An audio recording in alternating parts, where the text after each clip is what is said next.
Good morning. Words are free. It is how you put them that defines your value. With that thought in mind, let me make this short and wise. Now, let me pose a question to you all, completely hypothetical, of course. What if people came with expiry dates? People, as in you, me, everybody we've ever known, have a date tattooed to our arm. Now, let this thought run in the back of your mind. You see, people are the most intelligent creatures we've ever seen, be it interpersonal communication skills or being academically excellent. From beauty to brains, we have done it all. But have we done our fullest? Have you ever been in a place where you've said, if only, if only I did this better, if only this hadn't happened to me, if only I was more smart, if only I was more beautiful, if only I saved up more, the list of if onlys would go on forever. The problem with living with this mentality is that it is actually a very few reasons that actually hold us back. And most of the time, it is that person who is staring back at you in the mirror. Yes, you, ourselves. You are the reason for making your decisions, for your choices, for your words, for your actions, everything. For most of my life, I felt both unstoppable and limited. In some parts of my life, I was a huge success. But in the others, I couldn't seem to move past a small barrier. The problem with a lot of my failures is that it's not the actual circumstance that, held me back, but rather it is a small part of me that was hesitant from moving on. When we are ambitious, we like to see success. And when we don't see that success, it's often irritating and depleting. Esther Hicks says in a book that when you see a gap between who you are and who you want to be, it instigates a feeling of lack. Your mind sees your deficiencies and continuously nags at you because you haven't achieved your dreams. It sees whatever you haven't done instead of what you have achieved so far. There is no satisfaction nor appreciation. Now, let me tell you a small story. Once, there was a farmer, and he had 3 donkeys. He was taking them to the market for a sale. On the way, he was very tired, and he decided to take a small rest near a river. So he had a problem though, which is he only had 2 ropes to tie 3 of his donkeys. What could he have done? He saw a man walking by, and he went to ask for help. He went and asked him for another rope to tie his 3rd donkey. The man didn't have a rope, but instead had a brilliant suggestion.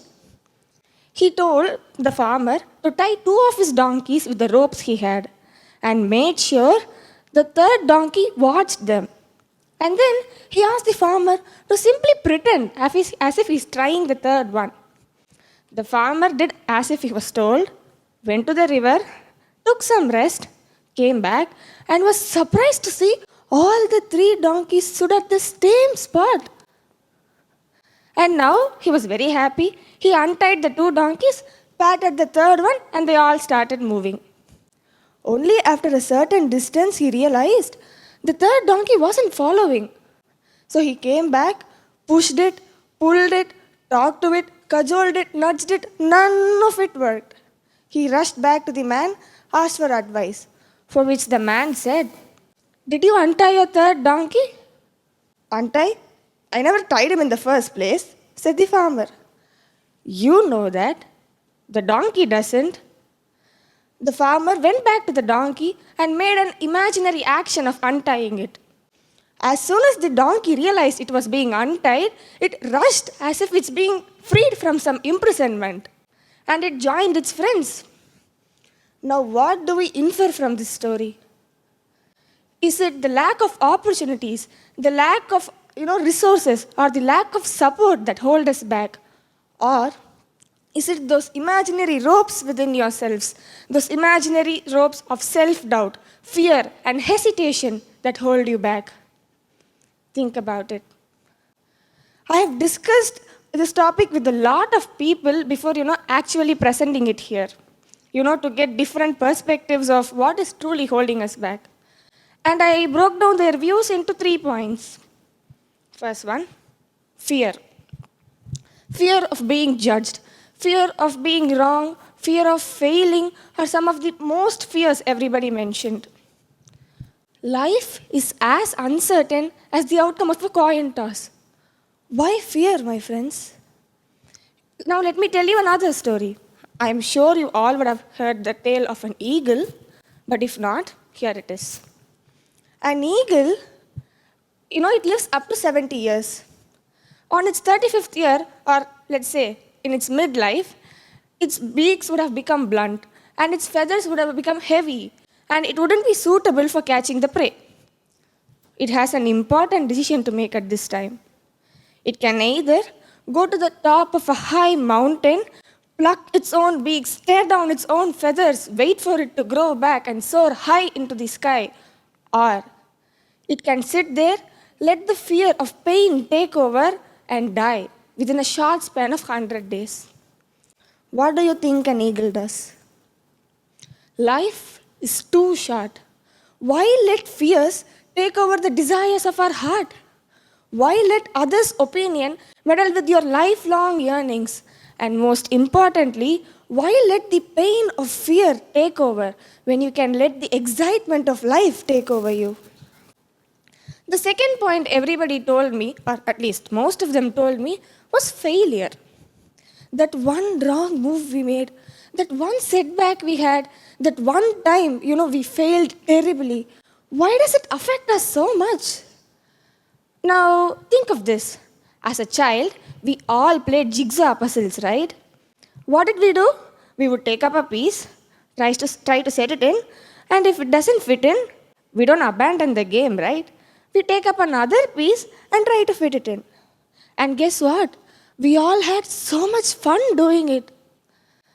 Take every of your failure as a mismatched puzzle piece. Not only will you move on easily, but you'll also find the process very interesting and happy. Guilt. Guilt of disappointing someone, guilt of being wrong, guilt of losing someone.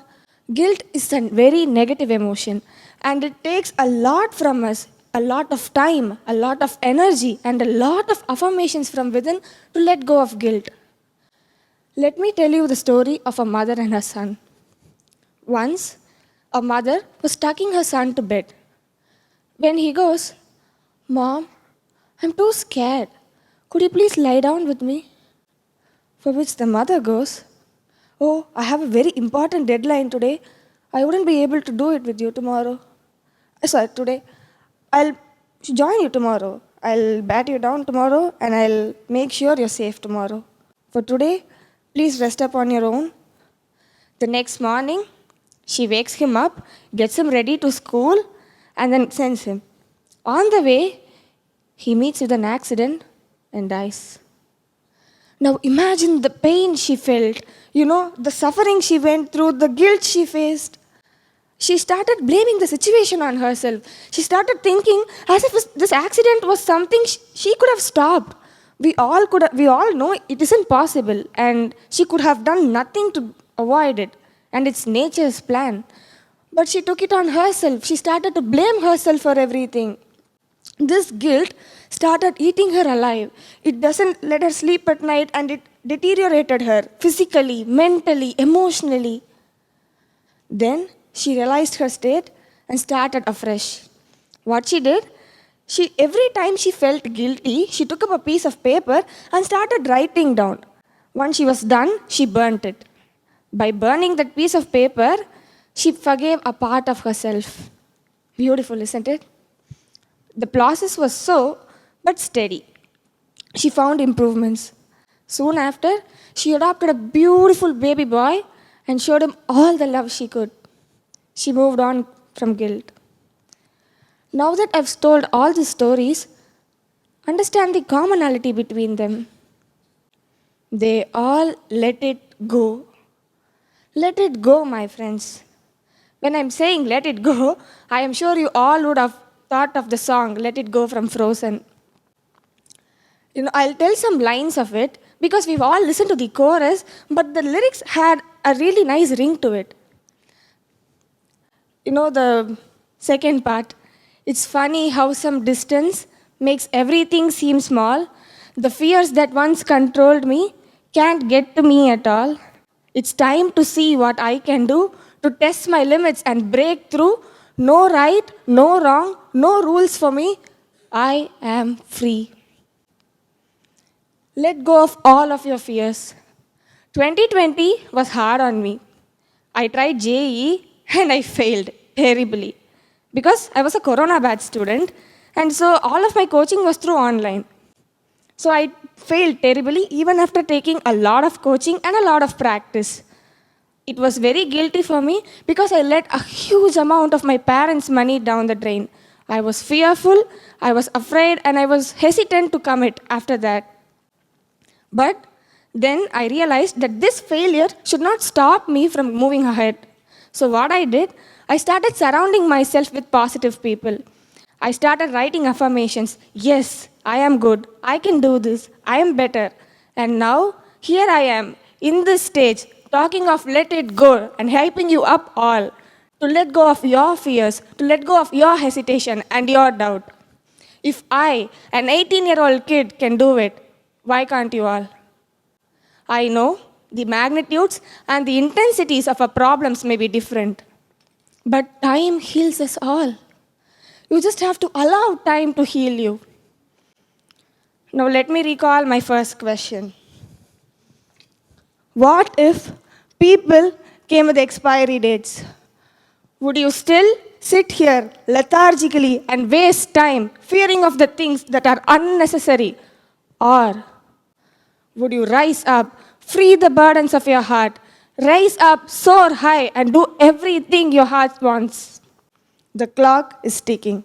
Time is running. You have an expiry date. Remember it. Thank you.